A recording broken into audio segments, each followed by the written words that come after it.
கோ mechanic சாலையோர உதவி மற்றும் மைல்ஸ் மெம்பர்ஷிப். இந்த குளிர்காலத்தில் வீட்டில் இருந்தபடியே எக்ஸ்பர்ட் கார் சர்வீசஸ் பெறுங்கள். சர்வீசஸ் மீது 750 ரூபாய் தள்ளுபடி பெறுங்கள்.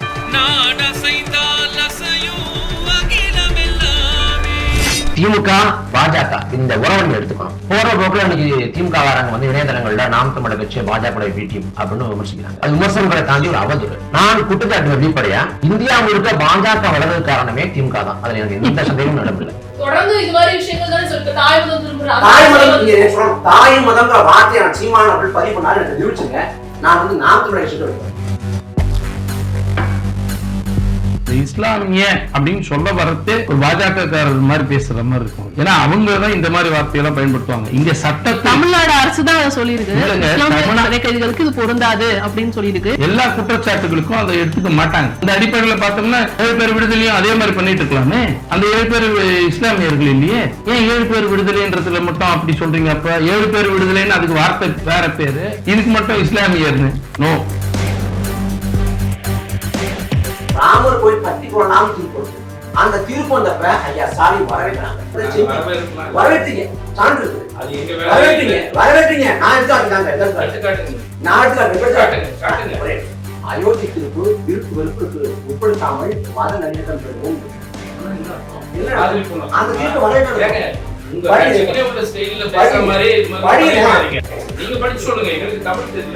தமிழ் தெரியலையா?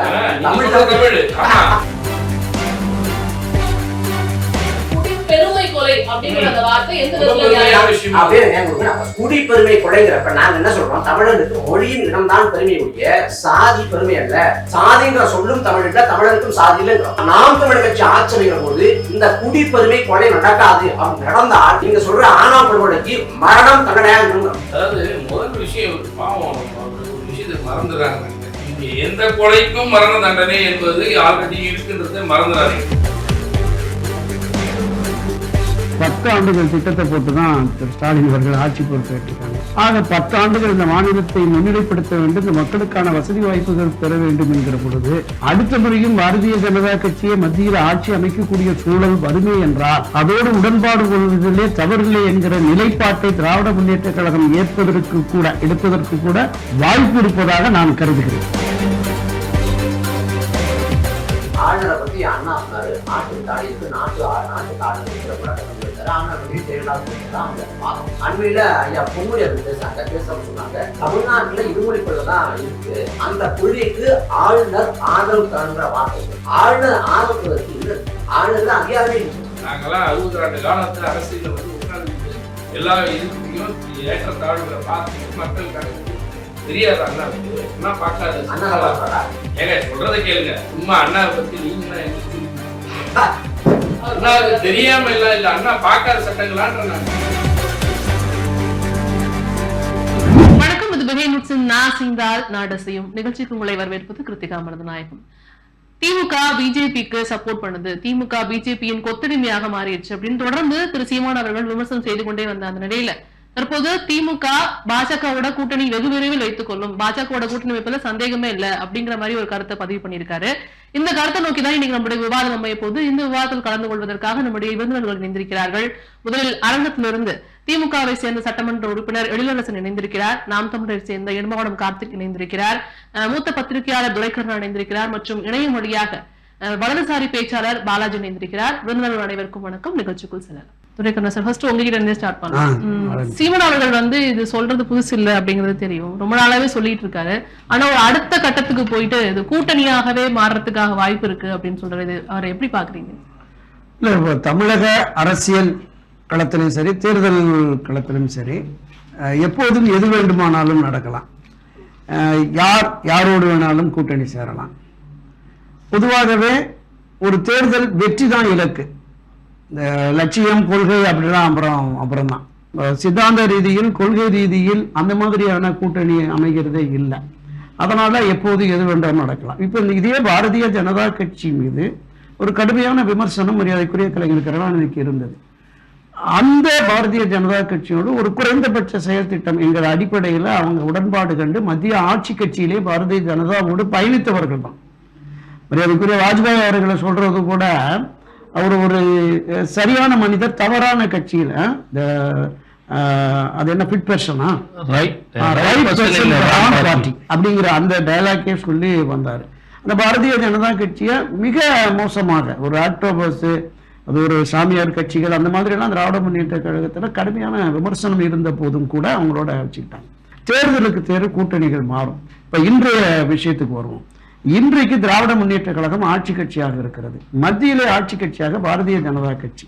இந்த மாநில மக்களினுடைய பிரச்சனைகள், மக்களுக்கான திட்டங்கள், மக்களுக்கான நிதி தேவைகள் மத்திய அரசுலேருந்து அதிகமாக வரணும்னா ஒரு இணக்கமான போக்கு இருக்கிறதா சரியா இருக்கும்.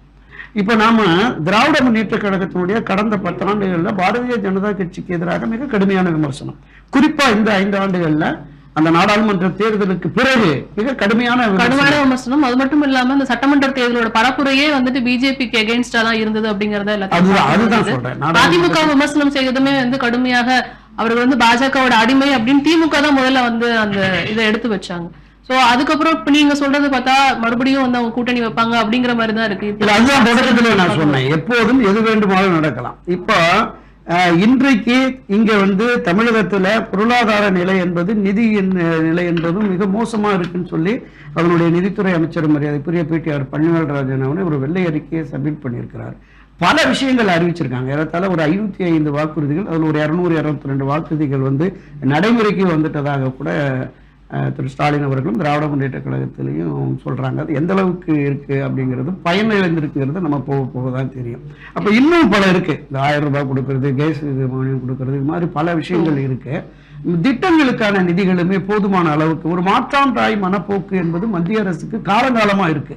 இந்த திராவிட கட்சிகளின் ஆட்சிகளின் போது அங்க காங்கிரஸ் இருந்தாலும் சரி, பாரதிய ஜனதா கட்சியா இருந்தாலும் நம்ம தமிழ்நாடுனுடைய தேவைகள், தமிழகத்தினுடைய தேவைகளுக்காக தமிழக அரசு இணக்கமா தான் போய் ஆகணுமா? அந்த தமிழக அரசு இருக்கா? இல்ல, அப்படிப்பட்ட ஒரு நிலை வந்தா தவறு இல்லை அப்படிங்கிறதா என்னோட கருத்தாக நான் பதிவு செய்யறேன். இப்ப நிதி நிலைமையை காரணம் காட்டி இணக்கமாக போகணும், அது தப்பு இல்லை அப்படின்னு நீங்க சொல்றீங்க. அதுக்காக கொள்கை ரீதியா ஏதாவது பிரச்சனைகள் வந்தாலோ, தமிழகத்துக்கு ஏதாவது பாதிப்பு வந்தாலோ ஸ்ட்ராங்கான குரல் கொடுக்கப்படல அப்படிங்கிற விமர்சனம் இந்த 6 மாத கால ஆட்சியில வைக்கப்படுது. இல்ல, இப்ப ஜெயலலிதா காலத்திலும் சரி, அதற்கு முன்பாக மரியாதைக்குரிய திரு எம்ஜிஆர் காலத்திலும் சரி, அதற்கு முன்பாக கலைஞர் கருணாநிதி காலத்திலும் இடைக்காலத்திலும் வந்தபோது இந்த மாநிலத்தினுடைய உரிமையை ஒருபோதும் விட்டுத்தர மாட்டோம் அப்படிங்கிறது திராவிட கட்சிகளினுடைய காலங்காலமா இருக்கிற அவங்க கொள்கை நெறி சித்தாந்தம். அதுல இருந்து ஒருபோதும் பிறழ மாட்டார்கள். இந்த மாநிலத்திற்கு, மாநில மக்களுக்கு எதிரான எந்த திட்டங்கள் வந்தாலும் அதை அனுமதிக்க மாட்டோம் அப்படின்னு சொல்லி எல்லோருமே சொன்னாங்க. உறவுக்கு கை கொடுப்போம், உரிமைக்கு குரல் கொடுப்போம், இதுதான் கலைஞருடைய வாசனம். அந்த அடிப்படையில தான் தங்களுடைய தமிழகத்தினுடைய எந்த அதாவது பாரம்பரியமான அந்த நிகழ்வுகள், அதுக்கு எந்தவித பங்கமும் ஏற்படாமல், மொழிக் கொள்கையாகட்டும், மற்ற சித்தாந்த ரீதியிலான கொள்கைகளாகட்டும், இதற்கு எதிரான நிலைப்பாடு என்கிற பொழுது நிச்சயமா குரல் கொடுப்பார்கள். உறவுக்கு கை கொடுக்கிறதுக்கான வாய்ப்பு இருந்ததுன்னா அது நல்லது, வரவேற்கத்தக்கதுங்கிறத. அதாவது சீமான் அவர்கள் தொடர்ந்து இந்த குற்றச்சாட்டு முன் வச்சுட்டு வராரு அப்படிங்கிறது தெரியும். அதுக்கு பதில் எந்த தரப்புல இருந்தும் வரல. பட் இப்ப கூட்டணி வச்சுக்குவாங்கிற அளவுக்கு அவர் அடுத்த கட்டத்துக்கு அந்த அவரோட கருத்தை பதிவிச்சுட்டு இருக்காரு. நீங்க என்ன நினைக்கிறீங்க? நீங்க பதில் சொல்லணுன்றதுக்காக அடைச்சிங்களான்ற மாதிரி இருந்தா அது எங்க கிட்ட இருந்து பதில் வரல. விவாதமாக எடுத்துக்கொள்ள வேண்டும் என்று சொன்னால் நான் பேசுவதற்கு தயாராகவே தான் வந்திருக்கோம். அதாவது ஒவ்வொரு இயக்கத்திற்கும் தங்களுடைய கருத்துக்களை பதிவு செய்வதற்கான உரிமைகள் உண்டு. அந்த அடிப்படையில் அவர் சீமான் அவர்கள் அவர் என்ன கருத்து வேணாலும் அவர் பதிவு பண்ணுறதுக்கான உரிமைகள் இருக்கலாம். ஆனால் அரசியல் கட்சிகளுடைய நிலைப்பாடுகளை பற்றி அந்தந்த கட்சிகளோட உட்கட்சி பிரச்சனைகளாகவும் அல்லது அது சூழல் சார்ந்த பிரச்சனைகளாகவும் தான் எடுத்துக்கொள்ளப்பட வேண்டும். துரை கருணா அவர்கள் சொன்னது போல தேர்தல் சூழல்களை பொறுத்து எடுக்கப்படும் என்றெல்லாம் சொன்னார்கள் இல்லையா? ஆனால் தேர்தல்ன்ற சூழல் இல்லாத சூழல் இப்போ அப்படி இருக்கும்பொழுது அதை சொல்ல வேண்டிய அவசியமே கிடையாது. அப்படி இருந்தும் அவர் சொல்கிறார் என்று சொன்னால் அதில் ஒன்று சில உள்நோக்கங்கள் இருக்கலாம், அல்லது அது தேவையற்றதாக இருக்கலாம், இல்லை இன்னும் கடந்து சொல்ல வேண்டும் என்று சொன்னால் இன்றைய தமிழ்நாட்டின் அரசியல் எந்த போக்கில் போய் கொண்டிருக்கிறது என்று பார்த்தோமே ஆனால் மே 7ஆம் தேதியிலிருந்து தொடங்கி இன்று வரையிலும் தமிழ்நாட்டின் அரசியல் ஒரு முகமாக இருந்து கொண்டிருக்கிறது, ஒருவரை மட்டுமே நோக்கி கொண்டிருக்கிறது. அது வேறு யாரும் இல்லை, தமிழ்நாட்டின் முதலமைச்சர். ஏனென்றால் ஒரு இக்கட்டான சூழலில் ஆட்சி பொறுப்பை ஏற்றார்கள். ஏற்ற முதலிருந்தே பல்வேறு கட்ட நெருக்கடியான சூழல்கள் எல்லாவற்றிலும் களத்தில் இருந்து அதை சீர் செய்வதில் தான் அவர் இருந்து கொண்டிருக்கிறார். எனவே ஒட்டுமொத்த தமிழ்நாட்டினுடைய அரசியலும் ஒருவரை நோக்கி மட்டுமே இருக்கிறது என்ற சூழல் இன்னைக்கு. அது கொரோனா தடுப்பு நடவடிக்கையாக இருக்கட்டும், நிதிநிலை சரியில்லை என்று சொன்னதை போல 5,46,000 கோடி மிகப்பெரிய கடனில் இந்த நாடு இருக்கிற சூழலிலும் ஒரு சிறந்த நிதிநிலையை கொண்டு வந்து தந்திருக்கிற நிலை, சொன்ன வாக்குறுதிகளை நிறைவேற்றுவதற்காக எடுக்கின்ற அத்தனை முயற்சிகளும் அதை நிறைவேற்றி தந்து கொண்டிருப்பதிலும், அதே போல கூடுதலாகவும் சில நடவடிக்கைகள் செய்து கொண்டிருப்பதிலும், இப்படி எல்லா விதத்திலும் செய்து கொண்டிருக்கு. இப்ப வெள்ளம் வந்த போதெல்லாம் இது வரையில யாருமே பார்க்காது. நீங்க சில தெரியும், மூத்தவர்கள் இருந்து யாரு இது வரையிலும் எந்த ஒரு முதலமைச்சரும் இது போல் களத்தில் நின்று வேலை செய்ததாக கிடையாது. ஸோ ஒட்டுமொத்த மக்களினுடைய ஃபோக்கஸிங் சொல்ல மாதிரி ஒருமுகமாக எங்களுடைய தலைவர் அவர்கள் விளங்குவதுதான். இப்ப அவர்களுக்கு அரசியல் பேசணும் இல்லையா, நானும் இருக்குன்னு சொல்ல வேண்டிய நிலைமை தடுமாற்றத்துல இருக்கு. நீங்க சொல்லும் போது உள்நோக்கம் இருக்கலாம் அப்படின்னு சொல்லிங்க, அது என்ன உள்நோக்கம் தான், வேற என்ன இருக்கு? வெளிப்படையா சொல்லணும், என்னை பத்தியும் தெரியணும் இல்லையா, நாட்டு மக்கள் என்ன மறந்துடுவாங்களோன்ற தோணும். நாட்டு மக்களுக்கு அரசியல் செய்யணும், என்ன சொல்றது. அவர் சொல்ற முக்கியமான குற்றச்சாட்டு என்ன அப்படின்னா, இஸ்லாமிய சிறை கைதிகளை நீங்க வந்து வெளியில விடல அப்படிங்கிற ஒரு முக்கியமான குற்றச்சாட்டு வைக்கிறேன். எழுவர் விடுதலை, இஸ்லாமிய சிறை கைதிகளை வெளியில விடல, இது மாதிரியான குற்றச்சாட்டுகள் பற்றி நல்லாவே எல்லாருக்குமே தெரிஞ்ச விஷயமாச்சே.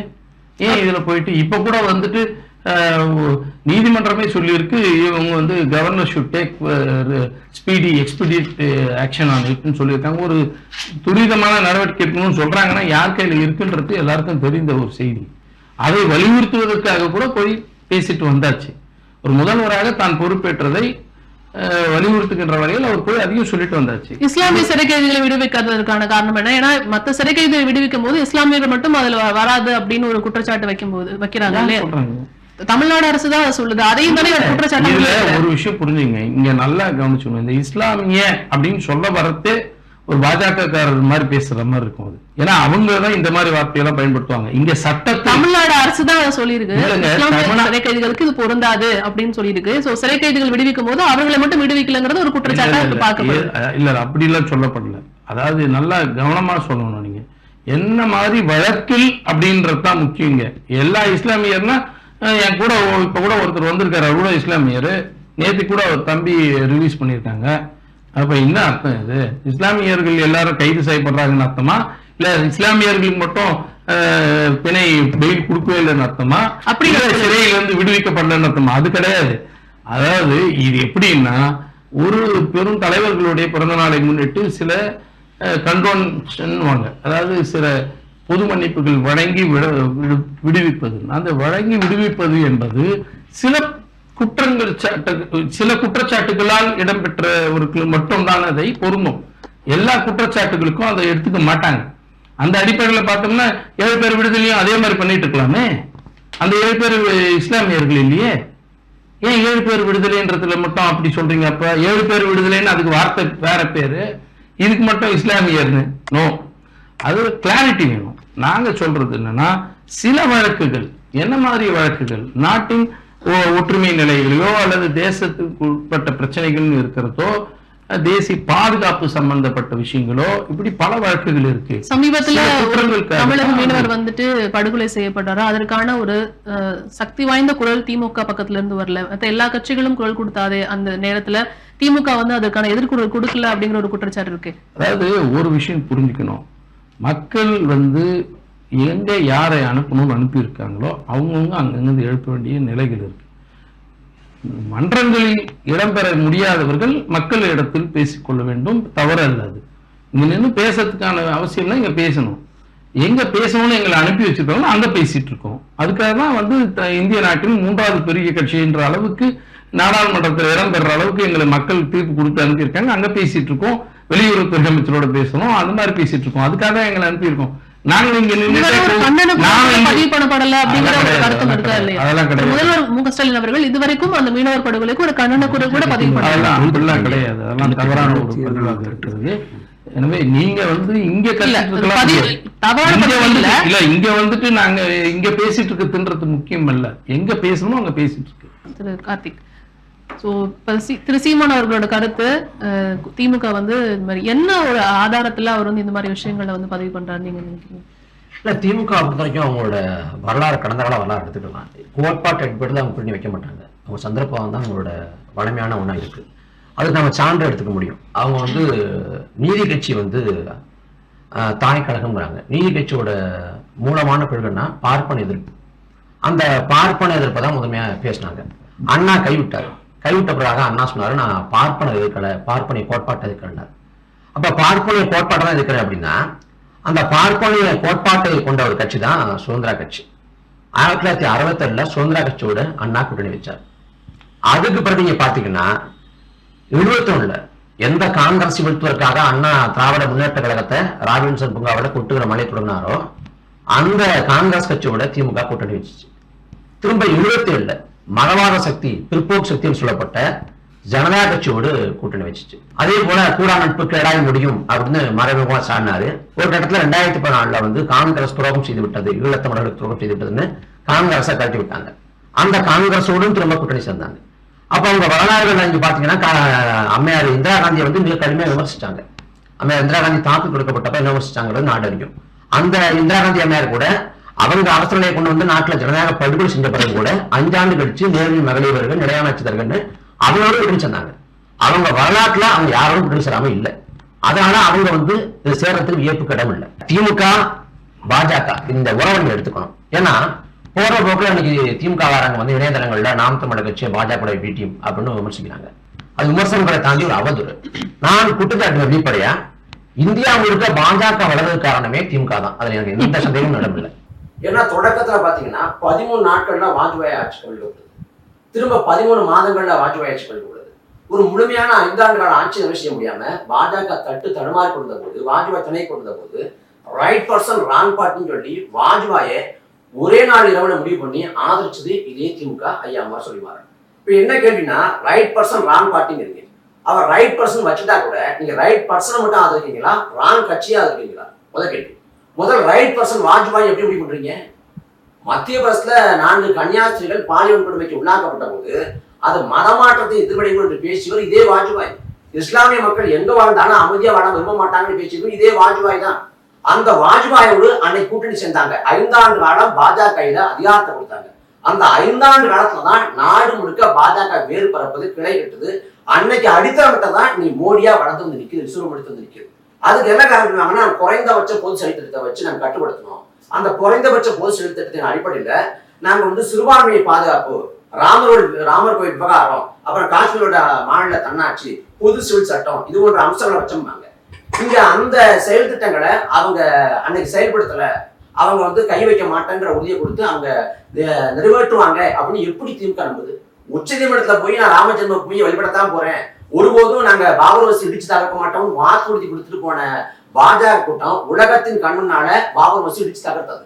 அப்ப அந்த பாஜக எப்படி இந்த வாக்குறுதியை காப்பாற்றும் நம்பினாங்கன்னு நமக்கு தெரியல. அதுக்கு ஒருபடி மேல போய் அங்க பாராளுமன்றத்துல 184 பிரிவின்படி 184 பிரிவின்படி வாக்கெடுப்போடு கூடிய விவாதத்தை முலாயம் சிங் யாதவ் நடத்தினப்ப PM சஜித்ங்கிற மக்களை துணை சபாநாயகர்கிட்ட அன்னைக்கு இருந்த எம்பிக்கள் மனு கொடுத்து ஒரு வாதம் நடத்தி அன்னைக்கு இந்த ஆட்சி நிர்வாகத்தை இழந்துருச்சு, மோசமா இருக்கு, நடவடிக்கை எடுக்கணுங்கிற ஒரு கோரிக்கை வச்சப்ப திமுகவை சேர்ந்த 12 பாராளுமன்ற உறுப்பினர்கள், ராசா உட்பட, மோசடி மாறன் உட்பட 12 பாராளுமன்ற உறுப்பினர்கள் மோடி நிர்வாகத்தின் மீது நம்பிக்கை இருக்குது, அதனால மோடி மீது நடவடிக்கை எடுக்கப்படக்கூடாது என்று சொல்லி மோடிக்கு ஆதரவாக அன்னைக்கு வாக்கு செலுத்தினாங்க. இது வரலாறு. இந்த வரலாற்றை யாரும் இங்க மறுக்க முடியாது. அன்னைக்கு நீங்க பாருங்க, அன்னைக்கு மட்டும் 5 ஆண்டு காலம் மட்டும் பாஜக அதிகாரம் கொடுக்கலன்னா 13 நாள் 13 மாதம் அப்படின்னு அன்னைக்கு ஆட்சி கவிழ்ந்து இருந்துச்சுன்னா திரும்ப அதிகாரம் கிடைச்சிட்டாரு. அப்ப 5 ஆண்டு காலம் நீங்க கொடுத்தீங்க. கொடுத்த பிறகு என்னாச்சு? அன்னைக்கு கையெழுக்காத காஷ்மீர் மாநில தன்னுரிமை இன்னைக்கு அதிகாரத்தை கையில் எடுத்துட்டேன். அன்னைக்கு கையெழுக்காத ராமர் இன்னைக்கு கையில் எடுத்துட்டேன். அப்ப அதிகாரத்தை கொடுத்து அடித்தளம் அமைத்து நீங்க அந்த வரலாற்று துரோகத்தை, வரலாற்று பாதகத்தை செஞ்சுட்டீங்க. நீங்க என்ன காரணம்னா சொல்லுங்க. பாஜக கூட்டணி போனதை எப்படி ஏற்க முடியும்? நீங்க அன்னைக்கு கருணாநிதி கேட்கிறப்ப என்னங்க கூட்டணி பாஜக வைக்கிறீங்கிறப்ப ஜெயலலிதாவோட ஊழலை விட மதவாதம் புரிதல்ல அப்படின்னு பேசுறவர் கருணாநிதி தான். எங்க அண்ணா பிரியான்னு சொல்றீங்க, அண்ணா பிரியா கோட்பாட்டுக்கு மாறா போய் கூட்டணி வச்சுக்கிறப்ப கட்சியை காப்பாற்றணும், ஆட்சியை காப்பாற்றணும், தமிழ்நாட்டை காப்பாற்றணும், இந்தியாவை காப்பாற்றணும், ஒருபோதும் கோட்பாட்டை காப்பாற்றணும், கொள்கையை காப்பாற்றணும், மத சலுகையை காப்பாற்றணும் பேசவே இல்லை. அப்ப அன்னை செஞ்சது பச்சை திறக்கும். நீங்க அதை விட்டு கடந்த இந்த 7 ஆண்டுகால பாஜக ஆட்சிக்காங்க, இந்த 7 ஆண்டுகால ஆட்சி, இந்த 7 ஆண்டுகால ஆட்சி காலத்துல பண மதிப்பிழப்பு கொண்டு வரப்படுது, பல கட்சிகள் வரவேற்றது, நாம் தமிழர் கட்சி எதிர்த்தது. அதே போல என்ஐஏங்கிற அந்த தேசிய முகாமை சட்டம் அது காங்கிரஸ் ஆட்சி. நீங்க சொல்ற மாதிரி இந்த 7 வருட ஆட்சிக்கே வரலாம். அந்த 7 வருட ஆட்சி கடுமையா எதிர்த்தது வந்து திமுக. அதான் வரேன், 7 ஆண்டு கால ஆட்சி காலத்துல என்ஐஏ கொண்டு வரப்படுது. இந்த காங்கிரஸ் வந்து தீவிரவாத ஒழிப்பு கொண்டு வர்றாங்க. ஒரு மாநிலத்துல தீவிரவாதத்தை ஒழிக்கணும்னா மாநில காவல்துறை போதுமானது. நீங்க வந்து சிபிஐங்கிற அமைப்பு இருக்கு. சிபிஐ வந்து எந்த மாநிலத்தோட அரசோட ஒப்புதல் இல்லாம நுழைய முடியாது. அந்த சிபிஐ வச்சுக்கிட்டே பாஜக ஆளாத மாநிலங்களை என்ன ஆட்டம் காட்டலாம்னு நம்ம பார்க்கணும். ஆனா என்ஐஏங்கிறது கட்டற்ற வரம்பை கொண்டது, வரம்பற்ற அதிகாரத்தை கொண்டது. அந்த என்ஐஏவை காங்கிரஸ் கொண்டு வருது. அன்னைக்கே திமுக எடுத்துக்கணும், மாநில தன்னாட்சி என்று பேசக்கூடிய திமுக எடுத்துக்கணும். எதுக்காக ஓட்டு போட்டாங்க? திரும்ப அந்த என்ஐஏவை திருத்தம் பண்ணி கொண்டு வர்றது இதே பாஜக. எப்படின்னா தனிப்பட்ட ஒரு செயல்பாடை தீவிரவாத செயல்பாடு வர்ணிக்க முடியும். நான் பயங்கரவாத இயக்கத்தோடு தீவிரவாத இயக்கத்தோடு தொடர்பு எடுக்கணும்னு அவசியம் இல்லை. என் தனிப்பட்ட ஒரு செயல்பாடை தீவிரவாத செயல்பாடு முத்திரை குத்தி என்னை கை செய்ய முடியும், ஸ்டான் சாமியை கை செஞ்சது போல. அப்ப அந்த எண்ணெயை கொண்டு வரப்ப மக்களவையில ஆதரிச்சு ஓட்டு போட்டது இதே திமுக தான். ராமர் கோயில் சம்பந்தமா 2 தீர்ப்பு வருது, சிவில் வழக்கு ஒண்ணு, குற்ற வழக்கு ஒண்ணு. குற்ற வழக்கு என்ன சொல்றாங்கன்னா அத்வானி, முரளி மனோகர் ஜோஷி போன்றவங்க வந்து அப்ப குற்றமற்றவங்க நிரபராதிகள் தீர்ப்பு வருது. அந்த தீர்ப்பை ஐயா ஸ்டாலின் விமர்சிக்கிறார், எப்படி விடுவிக்கலாம்னு விமர்சிக்கிறார். ஆனா அதே இடத்துல ராமர் கோயில் கட்டி போடலாம்னு தீர்ப்பு வருது. அந்த தீர்ப்பு வந்தப்ப ஐயா ஸ்டாலின் வரவேற்கிறாங்க. அது மட்டும் இல்லாம திமுக சேர்ந்த வரவேற்றீங்க, சான்று இருக்குது, அது எங்க வரவேற்றீங்க. நான் எடுத்துக்காட்டுங்க, நான் எடுத்துக்காட்டு எப்படி காட்டுங்க, ஒரே நிமிஷம் காட்டுங்க அப்படியே சும்மா இது மாதிரிலாம் சொல்லி இருங்க 2 நிமிஷம் ஒன்றும் பிரச்சனை இல்லை. இதை முடிச்சிடறேன், அண்ணன் தான் சொல்றாங்க, அது நேச்சர்.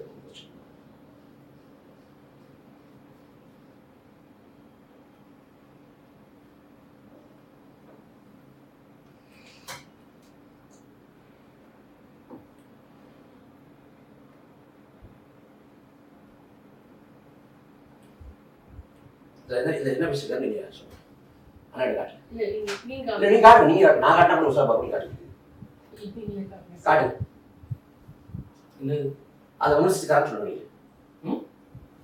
அயோத்தி தீர்ப்பு விருப்பு வெறுப்புக்கு உட்படுத்தாமல் மத நல்லிணக்கம் வேண்டுவோம் இருக்கு. அப்படின்னா என்ன அர்த்தம்? என்ன அந்த தீர்ப்பு வரவேற்க உங்க கட்சிக்குனே உள்ள ஸ்டைல்ல பேசுற மாதிரி இது மாதிரி நீங்க படிங்க. அந்த தீர்ப்பு எங்க வச்சிட்டீங்க? நீங்க படிங்க, நீங்க படிச்சு சொல்லுங்க. எங்களுக்கு தமிழ் தெரியல.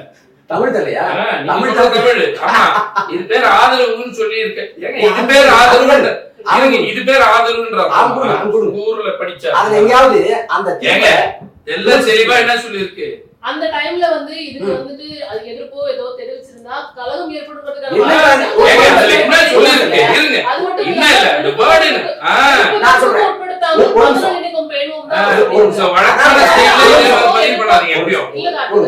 ஆதரவோ எதிர்ப்போ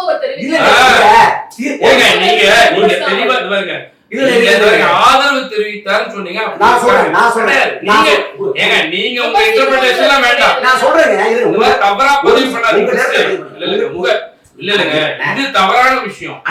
நீங்க இது தவறான நீங்க சொன்னது என்ன சொன்னீங்க தெரியுமா? ஆதரவு தெரிவிக்கப்பட்டதுன்னு சொன்னீங்க. அவரு ஒரு தீர்ப்பு போடுது, ராமர் கோயில் கட்டி போடலாம் தீர்ப்பு போடுது. ராமர் கோயில் கட்டலாம்ங்கிறது அங்க வந்து பாபர் மசூதி இடிச்சு தகர்த்தது குற்றம், அதை நீதிமன்றம் சொல்லுது, சமூகம் சொல்லுது. அப்ப பாபர் மசூதி இடிச்சு அதே நீதிமன்றம் ஏங்க சொல்லுச்சு வந்து அங்க வீடு அங்க கட்டிக்கலான்னு சொல்லுங்க. அத்வானி அதே நீதிமன்றம் ஏங்க சொல்லுது? அப்ப அத்வானி விருது செஞ்சது எப்படி பாக்குறீங்க? அத்வானி விருது செஞ்சது எப்படி பாக்குறீங்க? நான் கேட்ட கேள்வி பதில் சொல்லுங்க. நீங்க சொல்ல விடுங்க, ஒரு நிமிஷம் பேச சொல்லுங்க. இப்ப அது சொல்லுங்க. நீங்க ஏன் கட்டலாம்னு விட்டு ஒரு நிமிஷம். அந்த தீர்ப்பு அநீதி, நீதி அல்ல, தீர்ப்பு அநீதி. அது இந்த மாற்றுக்கருத்துல எங்க நிலைப்பாடு அதுதான். அங்க வந்து அந்த அந்த இடத்துல வந்து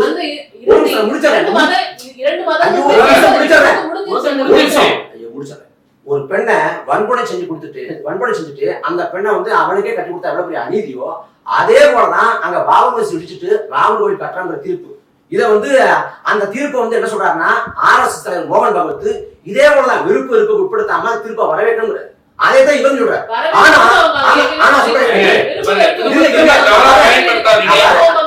ஒரு நிமிஷம் மத நல்லிணக்கம் பேணுவோம். கோட்பாடு மத சார்பின்மையா மத நல்லிணக்கமா? மத நல்லிணக்கம் எங்க தேர்ச்சி முற்போக்கு உள்ளத்திலே பாருங்க. மத சார்பின்மை படிங்க. மத சார்பு கிடையாது. மத சார்பின்மைன்றது செக்குலர். மத நல்லிணக்கம்ன்றது உங்க கோட்பாடு மத சார்பு இருக்குங்க. இருக்குங்க. நீங்க 99 இருங்க. 99 எங்களோட காமன் ப்ரோகிராம்ல மினிமம் ப்ரோகிராம்ல அந்த வார்த்தை இல்லன்னு சொல்லுங்க. அது மட்டும் இல்லாம அடுத்து ஒரு செய்தி இருக்கு, அதான் ஹைலைட். என்னன்னா செஞ்சி மஸ்தான் அண்ணனுக்கு நல்லா தெரியும். செஞ்சி மஸ்தான் வந்து ராமர் கோயில் கட்டுவதற்காக நிதி கொடுத்தாங்க. ஆனா ஜெயலலிதாமையார் வந்து அவங்க செங்கல் எழுப்பினாங்கன்னா இவங்க செங்கல் எழுப்ப காசு எழுப்புறாங்க செஞ்சி மஸ்தான். அது குறித்து கேள்வி எழுப்புறப்ப திமுகவை சேர்ந்த கே நேரு போன்றவங்க என்ன சொல்றாங்கன்னா, நாங்க வந்து ராமருக்கு தான் ஆட்கள் இல்ல, எங்க தலைவர் பேரே ராமசாமி தாங்கிறாங்க. அப்ப ராமசாமியே தலைவர் பேரு, நாங்க ராமருக்கு தான் ஆட்கள்னா ஆரியத்தோட முகமே ராமர் தான். அப்ப ராமரை எதிர்க்காம ராவணனை தான் பெரியார் பேசினாரு, மணியம்மை பேசினாங்க. அந்த ராவணனை பேசாம நாங்க ராமருக்கு தான் ஆட்கள் இல்லைன்னா இது முழுக்க முழுக்க இந்துத்துவ சார்பு தான். இவர் ரொம்ப அண்மையில பாத்தீங்கன்னா ரொம்ப அண்மையில நீங்க சொல்லுங்க, ரொம்ப அண்மையிலுமே குடிப்பெருமை கொலை அது அப்படிதான் சொல்லணும் அப்படின்னு திரு சீமான் அவர்கள் சொல்லியிருக்காரு. இது எந்த விதத்துல நியாயம் நினைக்கிறீங்க? ஜாதிங்கிற வார்த்தையை நீங்க தூக்கி சரி ஓகே விட்டுலாம், அது விட்டுலாம். ஆனா குடிப்பெருமை கொலை அப்படிங்கிற அந்த வார்த்தை எந்த விதத்துல நியாயம் அப்படியே நியாயம் கொடுங்க நான் சொல்றேன். இப்ப ஐயா சோவி வந்து ஒரு இடத்துல பதிவு பண்றாங்க. என்னன்னா கள்ள காதல் பயன்படுத்தாதீங்க, திருமணம் கடந்த உறவும் பயன்படுத்துங்க இருக்கு. அப்ப ஐயா கள்ள காதல் பயன்படுத்தாதீங்க, திருமணம் கடந்த உறவும் பயன்படுத்துங்கன்னு சொல்றதுனால ஐயா சோவி வந்து அந்த அந்த உறவை ஆதரிக்காத அர்த்தமா? அப்படி குறிப்பிடுமா? நாங்க என்ன சொல்றோம்னா தமிழ்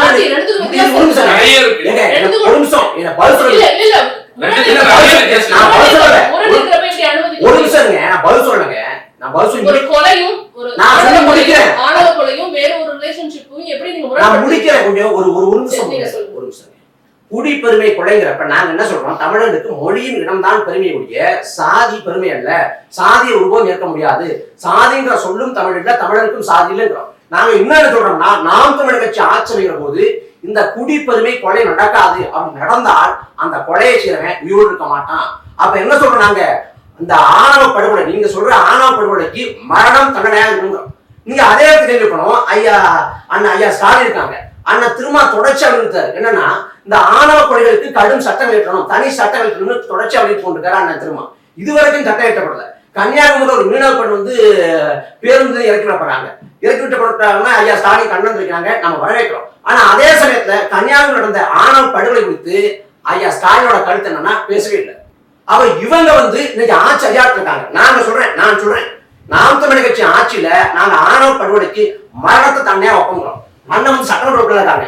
அண்ணன் சொல்ற ஆணவ படுகொலைக்கு தண்டனை மரணம் வந்து அண்ணன் சொல்றேன். நான் பேசுறேன். அதாவது முதல் விஷயம் பாவம் அவர் ஒரு விஷயத்தை மறந்துடுறாங்கன்னு நினைக்கிறேன். இங்க எந்த கொலைக்கும் மரண தண்டனை என்பது ஆல்ரெடி இருக்குன்றத மறந்துடாதீங்க. ஃபர்ஸ்ட் எந்த கொலைக்கும் மரண தண்டனை இருக்கு, ஆணவ கொலைக்கு மட்டும்தான் மரண தண்டனை இருங்க, வேற எந்த கொலைக்கும் மரண தண்டனை இல்லைன்னு எங்கேயும் ஐபிசில சொல்லல.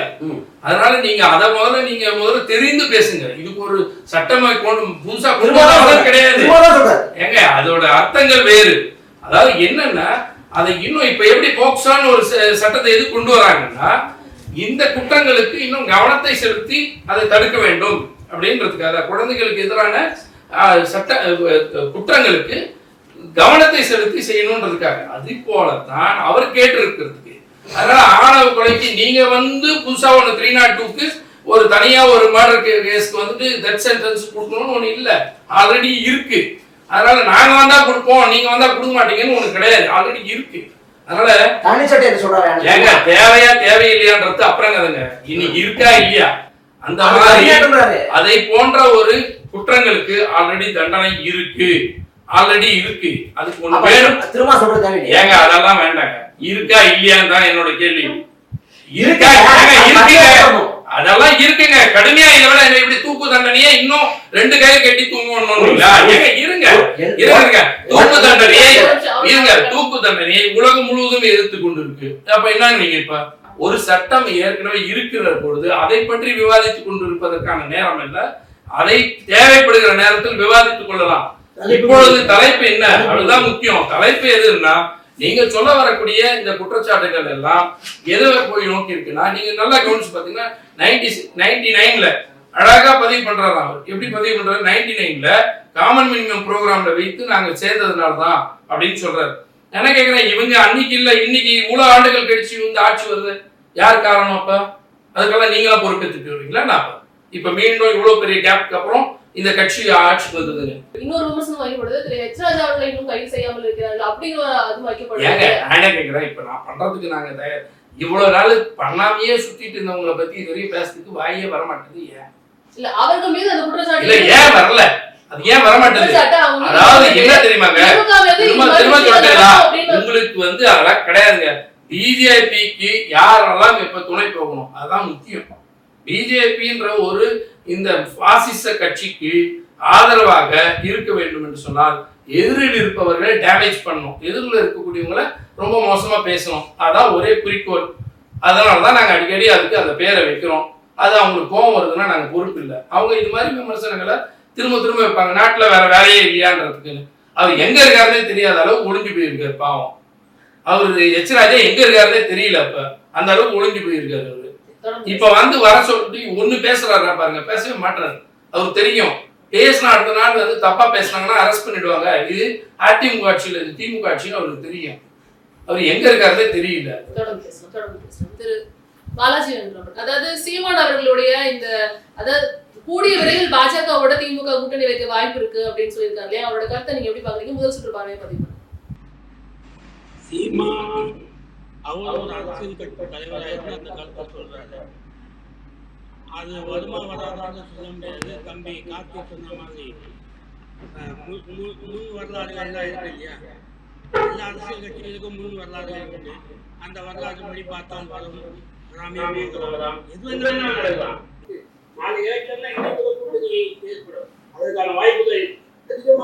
திமுகவை தொடர்ந்து பாஜக விமர்சித்து வருது நம்மளால பார்க்க முடியுது. அப்படி இருக்கிற இந்த காலகட்டத்துல திமுகவோட பாஜக கூட்டணி வைக்குமா?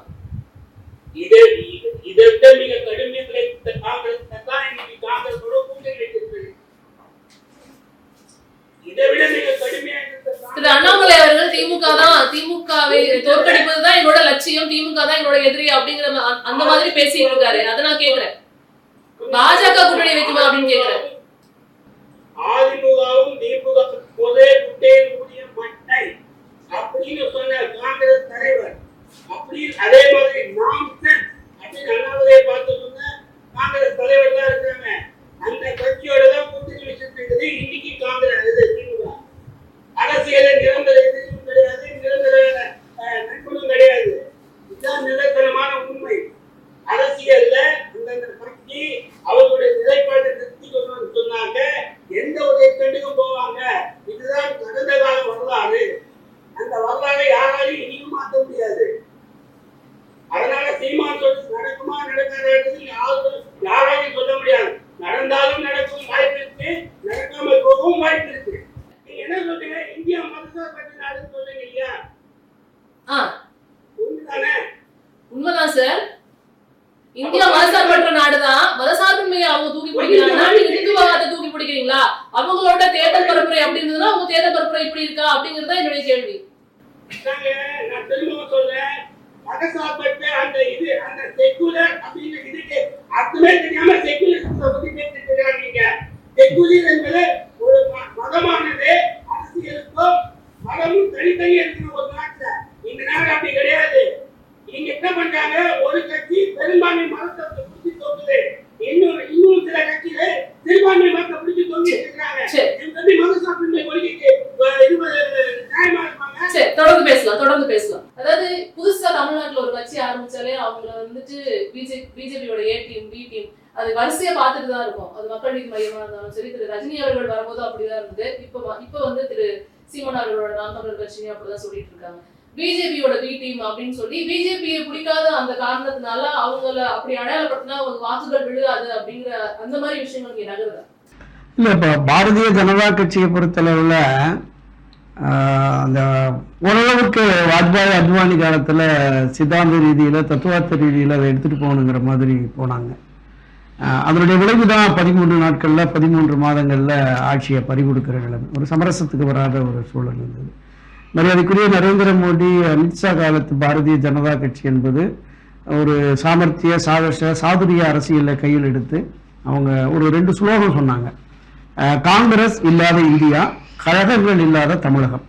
இது ரெண்டையும் அவங்க முன்னோக்கி எடுத்துட்டு போய் இதை நம்ம சக்ஸஸ் பண்ணணுங்கிற மாதிரி ஓரளவுக்கு வட மாநிலங்களில் வெற்றி கிடைச்சது. ஏறத்தாழ ஒரு 14-15 மாநிலங்களில் ஆட்சி கட்சி, மத்திய ஆட்சி கட்சியாக வாங்கிட்டாங்க. தமிழ்நாட்டில் பொதுவாக தென் மாநிலங்களில் அதிக அளவில் இல்லை, குறிப்பாக தமிழ்நாட்டில் வந்து அவங்க பெரிய அளவில் வளர முடியல. 80களின் தொடக்கத்தில் நினைக்கிறேன். அப்போ இந்த இளகணேசன், மைத்ரேயன் மாதிரி 1-2 பேர் தான் இந்த கொடி, அப்போவே பொதுமக்களுக்கு அப்போ தான் அந்த கொடி, இது ஒரு பாரதிய ஜனதா கட்சின்னு ஒரு கொடி இருக்குது அப்படிங்கிறதே தெரிய வரும். அப்போ தான் அவங்க கால் ஒன்றுறாங்க. 2001 தான் ஒரு 4 உறுப்பினர்கள் திராவிட முன்னேற்ற கழகத்தோடு கூட்டணி அமைத்து தேர்தலை சந்தித்ததுனால ஒரு 4 சட்டமன்ற உறுப்பினர்கள் வர்றாங்க. இந்த 20 ஆண்டுகள் அது ஒன்றும் பெரிய அளவில் வளர்ச்சி இல்லை.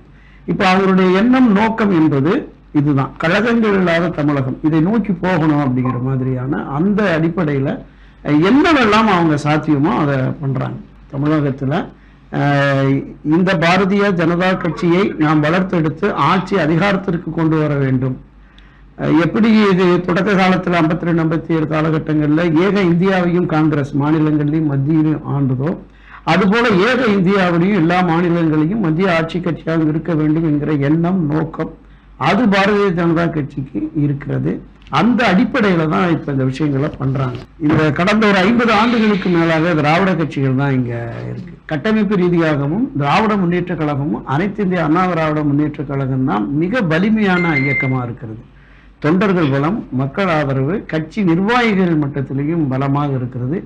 ரெண்டுமே மாறி மாறி ஆட்சி அதிகாரத்திற்கு வரும். வர்றபோது ஒரு 35-40%, 38-30% வாக்குகள், 35-40% வாக்குகள்ல பெற்று ஆட்சி அதிகாரத்திற்கு வருகிறது. இங்க எந்த தேசிய கட்சியோ அல்லது மாநில கட்சியோ இந்த திமுக அண்ணா திமுகவோடு உடன்பாடு கண்டு தேர்தலில் எதிர்கொண்டால் மட்டுமே ஒரு 2-3 MP சீட்டு, ஒரு 10-20 MLA சீட்டு பெறலாம். அதுதான் இப்ப யதார்த்த நிலை.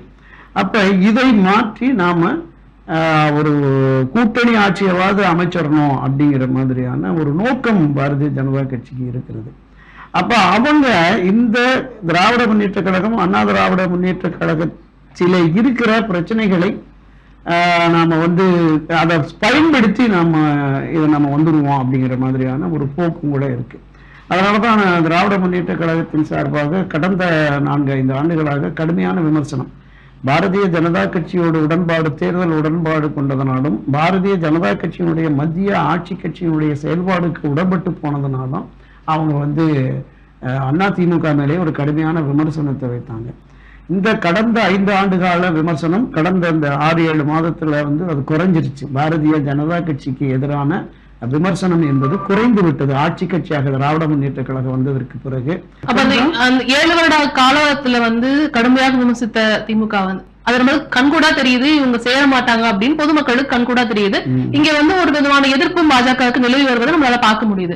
அப்ப இது வந்து 7 வருடத்துக்கு முன்னாடி வேணா அவங்க இணைஞ்சிருக்கலாம், இதுக்கப்புறம் இந்த இணைப்பு சாத்தியமா அப்படிங்கறதுதான் கேள்வி. அது திராவிட முன்னேற்ற கழகத்தினுடைய கொள்கை நிலைப்பாடு, அந்த கட்சியினுடைய தலைமை எடுக்கிற முடிவை பொறுத்துதான் இருக்கும். நான் தொடக்கத்துல அதுதான் சொன்னேன், எப்போது வேண்டுமானாலும் எது வேண்டுமானாலும் இருக்கு. அரசியல்ல எதுவுமே நிரந்தரம் இல்லை. ஆட்சி அதிகாரம் மக்களுக்கான விஷயங்களை நாம கொண்டு போற போது இது சரியாக இருக்குமா அப்படிங்கிற மாதிரி அவங்க ஒரு முடிவை எடுத்தார்கள் என்றால் நிச்சயமா அதற்கு கூட வாய்ப்பு இருக்கு. அது தவறு இல்லைங்கிறத என்னோட பார்வை. ஓகே கார்த்தி, இதுல இன்னொரு விஷயம் பாக்குறது என்னன்னா, திரு சீமான் அவர்கள் மீது இந்த குற்றச்சாட்டு வைக்கப்பட்டது. இது வந்து அவர்களா பிஜேபி பி டீம் அப்படிங்கிற குற்றச்சாட்டு வைக்கப்பட்டது அப்படிங்கிறது உங்களுக்கு தெரியும். திரு NT ராகவன் அவர்களோட அந்த விஷயமா இருக்கட்டும், இல்ல இப்ப வந்து மாரிதாஸ் வழக்குக்கு வந்துட்டு ஆதரவு தெரிவிச்சதா இருக்கட்டும், இந்த மாதிரி நிறைய விஷயங்களுக்கு சீமான் தரப்புல இருந்தும் ஆதரவு தெரிவிக்கப்பட்டது. அதுக்கு உங்களுடைய பதில் என்ன? நிறைய கேள்வி இருக்கு, நிறைய பதில் இருக்கு. நேரம் முதல்ல மாரிதாஸோட கோட்பாடுகள் நம்ம ஏற்கல, மாரிதாஸோட கருத்தோட மரம்புறோம். ஆனா அவர் சொல்வதை கருச்சுவதற்கான உரிமையை நம்ம ஏற்கிறோம் அப்படின்னு சொல்றோம். இதுதான் பெரியார் கூட சொல்லியிருக்காங்க. அதே போல ராகுல் விவகாரத்தில் நம்ம என்ன சொல்றோம்னா, அவர் அப்பழுக்கற்றவர், நியாயவான், யோக்கியவான்லாம் பேசுறாரு. இது சமூகத்தோட பிரச்சனை இல்லை. இன்னைக்கு இதை வந்து மத்திய அரசு வந்து அவசரமா எந்தவித விவாதங்களுக்கும் உட்படுத்தாது பல சட்டங்களை ஏற்றுது. அதே போல பொதுத்துறை நிறுவனங்கள் வந்து சூறையாடப்படுது, தரவாக்கப்படுது. இதுதான் பேசப்படும் பொருளா இருக்கணும், பேசப்பொருளா இருக்கணும்னு நாங்க சொல்றோம். நீங்க இதை வச்சு எங்களை கேள்வி இருப்பீங்க அப்படின்னா, அம்மையார் ஜோதிமணி வந்து புகார் கொடுத்துருக்காங்க, ராகவன் மேல நடவடிக்கப்படணும் அப்படின்னு புகார் கொடுத்தாங்க. இதுவரைக்கும் திமுக அரசு வழக்கு பதிவு பண்ணல. அது முகாந்திரம் இருக்கு, இல்லை அது வேற. அப்ப ராகவன் மேல வழக்கு பதிவு பண்ணங்கிறதுனால அது பாஜகவோட ஆதரவு எடுத்துக்கலாமா? கெச்சராஜா மேல வழக்கு போட சொல்லிட்டு யார் சொல்றாங்கன்னா, இவங்களோட உதயஸ்ரீ சின்னத்துல நின்று வெற்றி பெற்ற ஜவாஹிர்லா சொல்றாரு முகாந்திரம் இருக்கு அப்படிங்கிறாரு. அது மட்டும் இல்லாம ஐயா சுவை சொல்றாங்க, இது வரைக்கும் வழக்கு போடவே இல்லை. சுப்பிரமணிய சாமி சொல்றாரு ராமநாதபுரத்துல இஸ்லாமிய இயக்கங்கள் இந்து வழிபாட்டு தலங்களை தகர்த்துங்கிறது. எப்படி பாபர் மசூதியை வந்து அங்க ராமர் கோயில் சொன்னாங்களோ அதே போல ஒண்ணு. ஆனா இப்ப நீதிமன்றமே இருக்குது. சுப்பிரமணிய சாமி மாரதா சொன்னது போல கரை சொல்லியிருக்காரு, அவர் மேல வழக்கு போடுவீங்களா அப்படின்னு. இந்த சுப்பிரமணிய சாமி மேல கச்சராஜா மேல எந்த வழக்கும் போடப்படல. நான் அடிக்கி சொல்ல முடியும், பாஜக இந்த 6 மாத கால ஆட்சி காலத்துல திமுக எந்த விதத்துல பாஜக மாரிதாஸ் இங்க வந்து சவால் விடுறாரு, இந்த கைது பண்ணி பாருங்க அப்படின்னு சவால் விடுறாரு. அப்ப எதையெல்லாம் தாண்டி அந்த அரசு நடந்திருக்கும் நம்மளால நினைச்சு பார்க்க முடியுது இல்லையா? அவர் இவ்வளவு பப்ளிக் ஃபோரம்ல வந்து அரெஸ்ட் பண்ண முடியுமான்னு சவால் விடுறாருன்னா அவருக்கு பக்கம் உள்ளவங்க யாரா இருப்பாங்கிறது கண்கூடா தெரியும். பாஜக தான் சொல்றேன், பல அது அடிக்கிறேன்.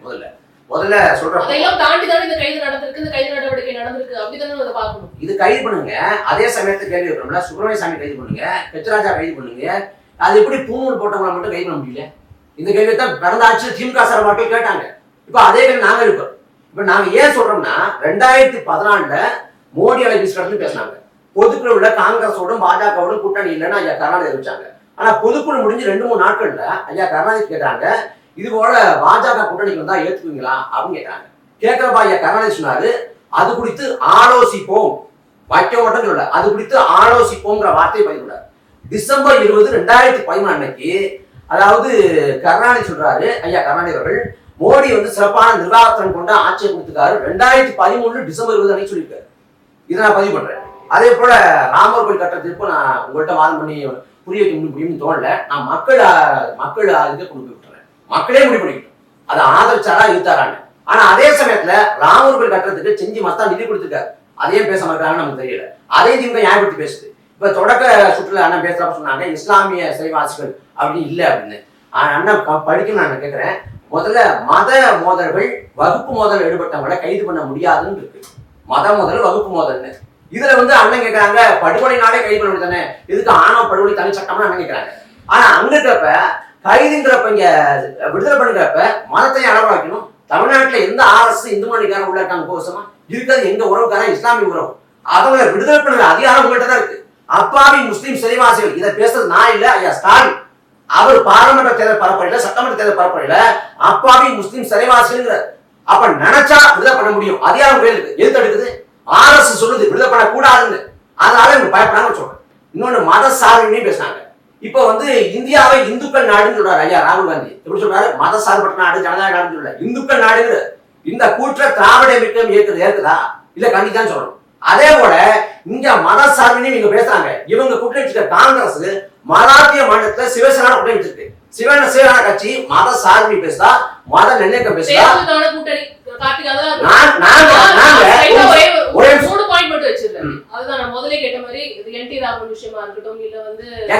எங்க ஆதரவு சொல்லுங்க.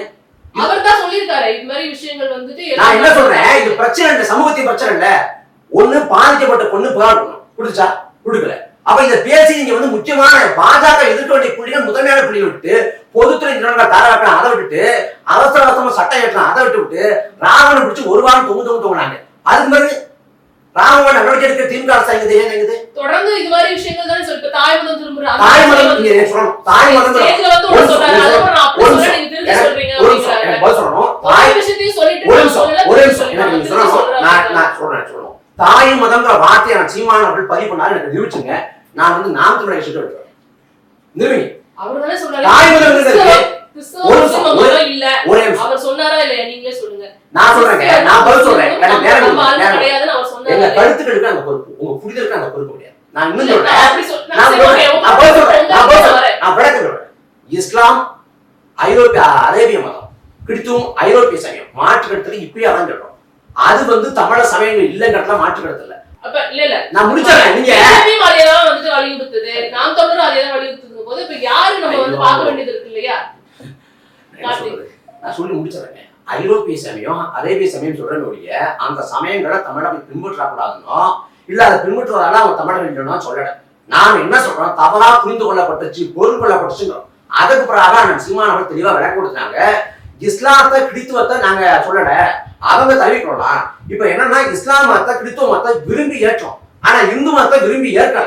இங்க வந்து பெரியார் இருக்கட்டும் அண்ணா இருக்கட்டும் அவங்க இந்து மதத்தை எதிர்த்தாங்க, ஆனாலும் சட்டப்படி இந்து தான். அப்ப இந்த தலைமையில சுமத்தப்பட்டு இந்துங்கிற இழிவை போக்கணுங்கிறத என் நிலைப்பாடு. அப்ப இந்து மதத்திலிருந்து நாங்க உளவியலாக சைவத்துக்கும் மாநிலத்துக்கும் திரும்புங்க.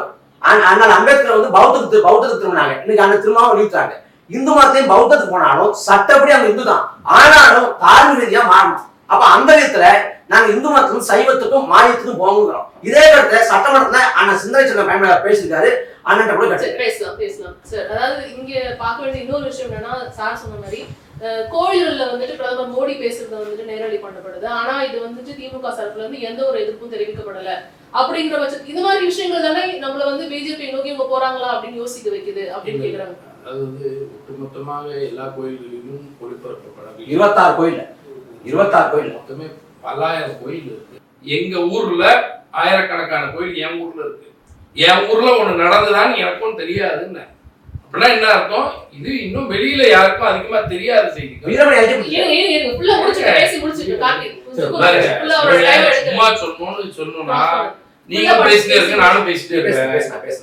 நான் என்ன சொல்ல வரேன்னா, இத்தனை கோயில்களுக்குள்ள நடந்து இருக்குன்றதுனால இதை பற்றி விசாரிப்பதற்காக சொல்லப்பட்டிருக்கு. இதை வந்துட்டு உடனே தடுத்துட முடியுமா அப்படின்றதுனா இனி வரும் காலங்களில் வரக்கூடாது என்பது தான் எங்களோட நடவடிக்கையா இருக்கும். பட் நடந்துட்டதுன்றது வந்து நிறைய கோயில்கள் நடந்திருந்தால் இது எப்படி நடந்ததுன்றத நாங்க ரொம்ப வெளிப்படையா வந்திருக்கோம். அப்பயே தடுக்கப்பட்டிருக்கோம். நிறைய கோயில் அப்படிங்கறத விட பார்க்க வேண்டியது ஸ்ரீரங்கம்ங்கிறது எவ்வளவு முக்கியமான கோயில். அதனால சொல்லிட்டு இருக்கேங்க, உங்களுக்கு புரியலையா? எண்ணிக்கை கோயிலுங்க 26 கோயிலோ ஒரு கோயிலோ சார். ஸ்ரீரங்கம் வந்து ஒரு முக்கியமான ஒரு கோயில். இல்ல நீங்க அப்படியே காமாட்சி அம்மன் கோயில் அதோட முக்கியமானது. எங்க ஊர் வரதராஜ பெருமாள் கோயில் ஸ்ரீரங்கத்தோட முக்கியமானது. எங்க ஊர் ஏகமநாதர் கோயில் இருக்கிற எல்லா ஈஸ்வரர் கோயிலோட பெருசு. எங்க ஊர் கைலாசநாதர் கோயில் வந்து பிரகதீஸ்வரர் கோயிலோட பெருசு. ஒரு கோயில் நடந்தாலும் அதான் சொல்றேன் நானு. என்ன சொன்னாலும் புரியலையா? இது அறநிலையத்துறைக்கு தெரியாம இந்த விஷயம் நடந்திருக்குமா? நடந்திருக்கு, நடக்குது. ஆர்எஸ்எஸ் ஏங்க நான் என்ன கேக்குறேன் கடந்த 10 ஆண்டு காலமாக எப்படி வந்து எல்லா கோயிலுக்குள்ள ஆர்எஸ்எஸ் ட்ரைனிங் ப்ரோக்ராம் நடந்திருக்கு. நிர்வாகத்துக்குள்ள ஆர்எஸ்எஸ் இருக்கு. நான் சொல்றது உங்களுக்கு புரியல. கடந்த 10 ஆண்டுகளில் எல்லா கோயில்கள் வளாகத்திற்குள்ளாக ஆர்எஸ்எஸ் உடைய மாதாந்திர வாரத்திற்கான ட்ரைனிங் ப்ரோக்ராம் நடந்தது. அப்பெல்லாம் உங்களுக்கு தெரியுமா? நீங்க யாரெல்லாம் இது வரைக்கும் பேசுறீங்களா? எல்லா கோயில்களிலும் நடந்திருக்கு. எங்க ஊர் கோயில்ல அதுக்காக நாங்க தடுக்கு போய் தகராறு நடந்திருக்கு, வழக்குகள் போடப்பட்டிருக்கு விசிகா மேல. அப்ப இதெல்லாம் யாருமே பேசல. ஏன் பேசல? அப்ப பட்டவர்த்தமாக வளாகத்துக்குள் ஒவ்வொரு வாரமும் வந்து கிரவுண்ட் இருக்கிற இடங்கள்ல கோயில் வளாகத்துக்குள்ள எங்க ஊர் கோயில்லாம் உங்க ஊர் கோயில் எப்படி தெரியும்? சின்ன கோயில் இல்ல, பெரிய கோயில்கள். அங்க இருக்கிற வளாகத்துக்குள்ளாவே ஆர்எஸ்எஸ் உடைய பயிற்சி நடத்தப்பட்டது. அதை தடுக்கிற அளவுக்கு போச்சு. ஏன் இது வரைக்கும் யாருமே பேசுறத பத்தி உங்களுக்கு ஏன் தெரியாதா? அப்ப அதை பத்தி ஏன் தெரிஞ்சுக்கல? ஒரே ஒரு கோயில நடந்திருந்தாலே போதும் இல்லை? ஒரு கோயில நடந்திருக்குன்னு நான் இப்ப சொல்றேன். அந்த ஒரே ஒரு கோயில நடந்தது ஏன் சீமானுக்கு தெரியல? ஏன் உங்களுக்கு எல்லாம் தெரியாம போச்சு? எங்களுக்கு தெரிஞ்சு நாங்க தடுத்தோம் இல்ல. அப்ப எங்க நடந்திருக்குன்றது தெரிந்து அரசு அதெல்லாம் கேட்க சொல்லியாச்சு. நடக்காதாங்கலாம் கிடையாது. எல்லா தப்புகளும் நடக்கும்னா அப்ப என்ன எல்லாத்துலயும் ஆர்எஸ்எஸ் இருக்கா அப்படின்னு சொல்றீங்கன்னா அப்ப எல்லா குற்றங்களுக்கும் யாரெல்லாம் பொறுப்பாளி? எல்லா இடத்துலயும் நடக்கிற தவறுகளுக்கெல்லாம் குற்றவாளிகளே நிறைந்த சமூகம் அப்படின்னு சொல்லலாமா? இல்ல நடக்கிற இடங்கள் எல்லாம் ஆண்கள் எல்லாமே குற்றவாளிகள், பெண்களை பார்த்தாலே குற்றம் பண்றான்னு சொல்லிடலாமா? அப்ப இவ்வளவு பெரிய சமூகத்தில் சில குற்றங்கள் நடக்கிறதுக்கு எல்லாமே நேரடியா ஒருத்தர் குற்றச்சாட்டுகள் இருக்க முடியாது. சோ அது கண்காணிக்கப்படுகிறது என்பதை தான் நான் சொல்ல வரேன். அது இனி வரும் காலங்களில் நடக்காது என்பதற்கும் நான் சொல்ல வரேன். இன்னொரு குற்றச்சாட்டு வைக்கப்படுது, ஆளுநர் வந்துட்டு அரசு அதிகாரத்தை தலையிடவே கூடாது. டெஃபினட்டா அவர் சொன்னது தப்பு, அண்ணன் சொன்னதே தப்பு. அவர் சீனியர்.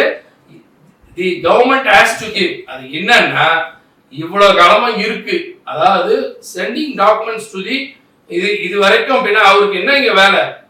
அவருக்கு இங்க என்ன வேலை? எல்லா அட்மினோட இது பேப்பரும் அங்க போய் தான். ஏன் ஜியோ அவர்கிட்ட போயிட்டு இருக்கு? டெண்டர் உள்பட எதுக்கு அவர்கிட்ட போயிட்டு இருக்கு? நான் கேட்கறேன் கேள்வி. எதுக்கு டெண்டர் உள்பட அவரோட சிக்னேச்சர் வேணும்ன்றாங்க?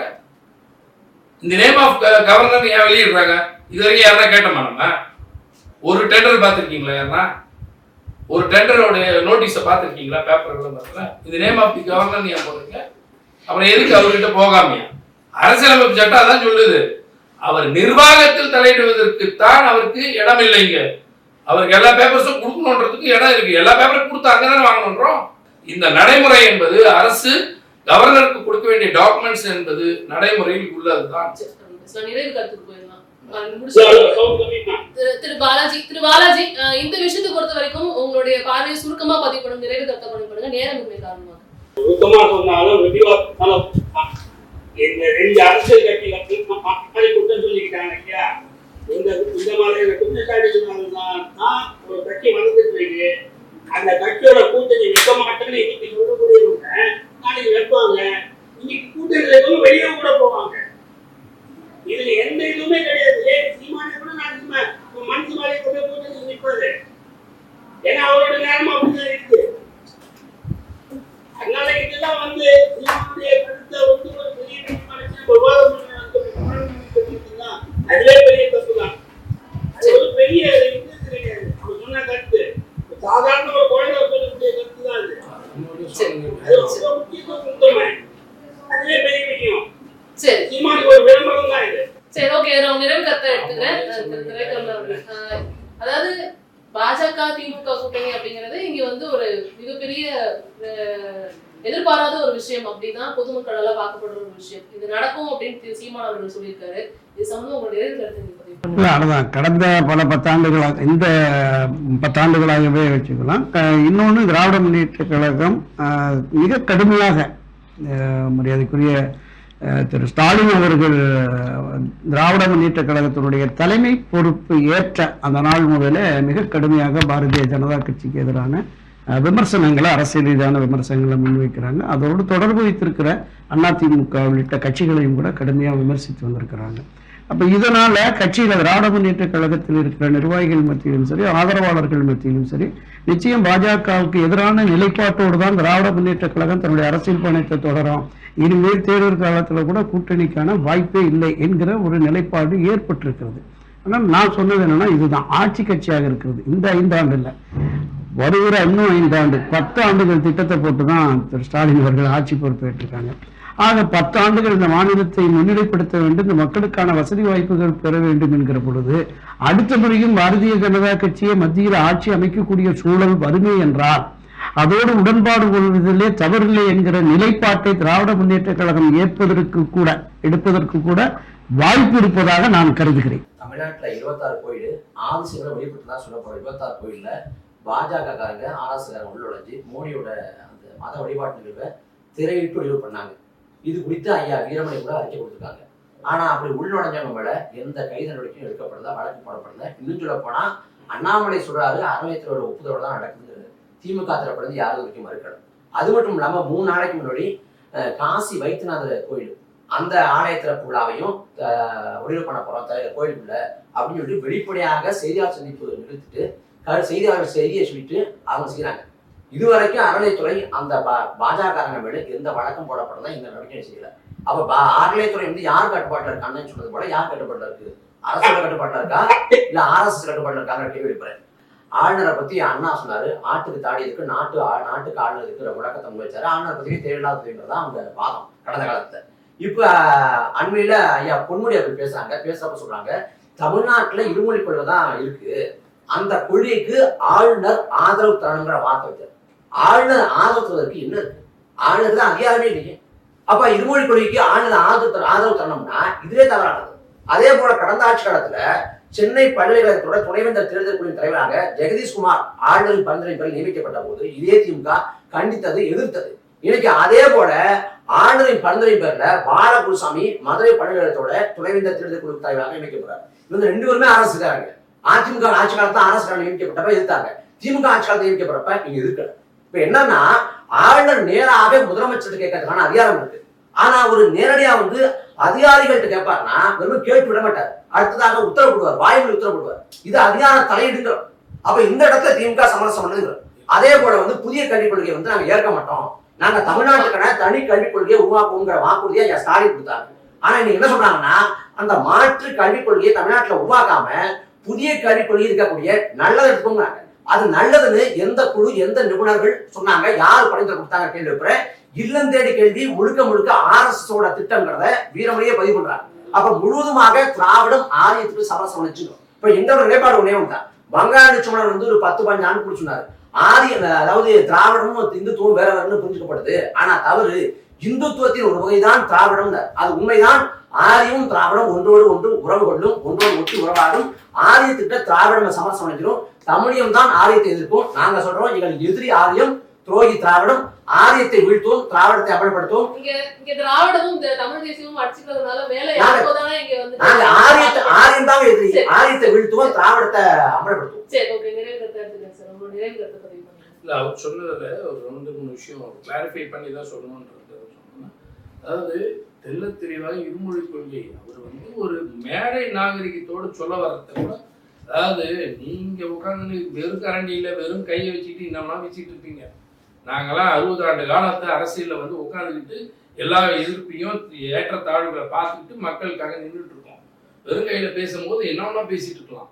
அண்ணா சொன்னாருன்றீங்களா? அப்புறம் அண்ணா பதவியேற்புக்கு யார் வந்து கூட்டிட்டு வந்து பண்ணாங்க? அதே கவர்னர் தான் பதவியேற்பு வச்சாங்க. தெரியாத அண்ணாவுக்கு? அண்ணா பார்க்காத ஏங்க சொல்றத கேளுங்க. சும்மா அண்ணாவை பத்தி நீங்க என்ன எங்களுக்கு சொல்லி கொடுக்கணும்? அண்ணாவுக்கு தெரியாம இல்ல அண்ணா பார்க்காத சட்டங்களான்ற நானு. அண்ணாவினுடைய அரசியல் ஞானமோ அவர்களுக்கு புரியாததோ இல்ல உலக சட்டங்களே தெரியும் அவருக்கு. ஆனால் அரசியலமைப்பு சட்டம் தான் சொல்லி இருக்கு. அரசியலமைப்பு சட்டத்தை வேணான்னு சொல்லிவிட்டு நான் பதவி ஏற்றுக்க மாட்டேன்னு சொல்லிட்டு இருக்கு. உங்களை மாதிரியான நாங்க எங்ககிட்ட மக்கள் கொடுத்தாங்க. அப்ப நாங்க ஆட்சி பொறுப்பு ஏற்றுறோம்னா அரசியலமைப்பு சட்டம் தான் சொல்லி இருக்கு. கவர்னர் ஆர்டிஸ்ட் அவர் தான் பண்ணி கொடுக்க முடியும். அதனால அது அல்ல, இது நடைமுறையை நாங்கள் பேசிக்கிறோம். அந்த வகையில மேடையில் இருக்கக்கூடிய கவர்னரோடு உட்கார்ந்து இருக்கும் போது தெரிவிக்கிறோம் எங்களோட நிலைப்பாடு இது. நீங்க இங்க வந்துட்டு நீங்க 3வது கொள்கை 3வது மொழிக்காக இங்க அதிகமான ஆர்வத்தை காட்டிவிடக் கூடாது.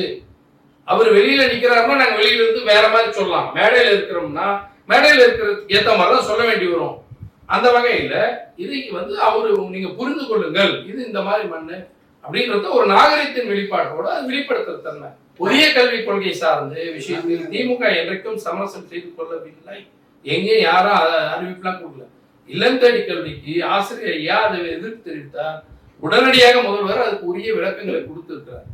ஏன் இல்லம் தேடி கல்வியில வந்துட்டு எதிர்த்தாங்கன்னா, புதிய கல்விக் கொள்கையில நம்ம சொல்றோம் அது இடைநிற்றல், அதாவது குழந்தைங்க ஸ்கூலுக்கு வரக்கூடாதுன்னு தடுக்கிற ஒரு உள்நோக்கத்தோட அவங்க சில ஸ்கீமை கொண்டு வராங்க.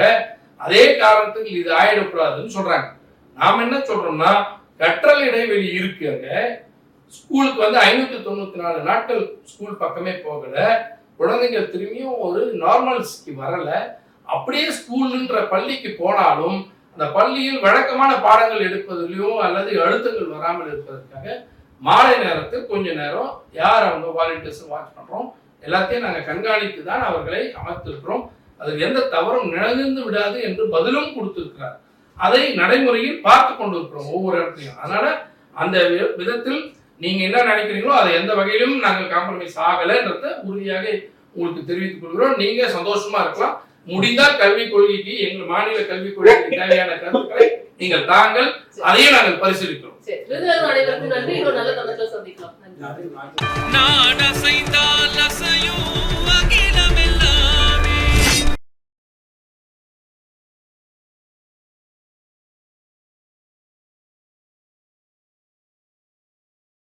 கோ மெக்கானிக் சாலையோர உதவி மற்றும் மைல்ஸ் மெம்பர்ஷிப். இந்த குளிர்காலத்தில் வீட்டில் இருந்தபடியே எக்ஸ்பர்ட் கார் சர்வீசஸ் பெறுங்கள். சர்வீசஸ் மீது 750 ரூபாய் தள்ளுபடி பெறுங்கள்.